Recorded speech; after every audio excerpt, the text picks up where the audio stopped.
আমরা যারা স্মার্টফোন ব্যবহার করি সবাই গুগল ব্যবহার করে থাকি এবং আমরা অনেকেই জানি যে গুগল ফটো নাম করে একটা অপশন আছে যেখানে আমাদের প্রয়োজনীয় সকল ছবিগুলো সযত্নে রেখে দেওয়া যায় এবং এই ছবি আমরা যখন ইচ্ছা যখন খুশি এবং যে কোনো ডিভাইসে আমাদের গুগল অ্যাকাউন্টটা লগ ইন করে আমাদের প্রয়োজনীয় ছবিগুলো আমরা নিতে পারি। কিন্তু অনেক সময় দেখা যায় কি যে গুগল ড্রাইভে হাজার হাজার ছবি আমাদের থেকে, কিন্তু এই ছবিগুলো আমরা এক এক করে ডাউনলোড দিতে হয়। কিন্তু ব্যাপারটা কেমন হয় যদি আপনি জাস্ট এক ক্লিকে আপনার সকল গুগল ফটোসের ছবিগুলো ডাউনলোড করতে পারেন।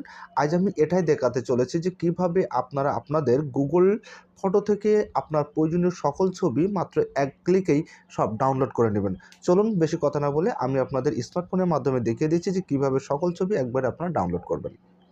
তো প্রথমে আমরা একটা ক্রোম ব্রাউজার ওপেন করব।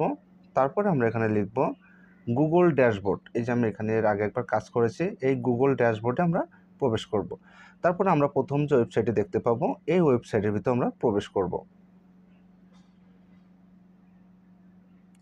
এবার আমরা একটু নিচের দিকে যাব, আমরা দেখতে পাবো যে গুগল ফটোটি কোথায় আছে। তো আমরা এক পর্যায়ে পেয়ে গেলাম যে গুগল ফটোটি এখানে রয়েছে। আমার এখানে 69টি ছবি আছে, 79টি। এবার আমরা এখান থেকে ডাউনলোড করব। ডাউনলোড করলে কি হবে, আপনি আপনার মেইলে একসাথে সব ছবিগুলো পেয়ে যাবেন। তো এখানে এই অপশনটা আসার পরে আপনারা নেক্সট স্টেপে ক্লিক করবেন। এবার এখান থেকে ওয়ান এক্সপোর্টে ক্লিক থাকবে, জিপ থাকবে এবং ফাইল সাইজটা আপনারা সর্বোচ্চ বড় করে দেবেন যাতে ডাউনলোড হতে কোনো সমস্যা না হয়।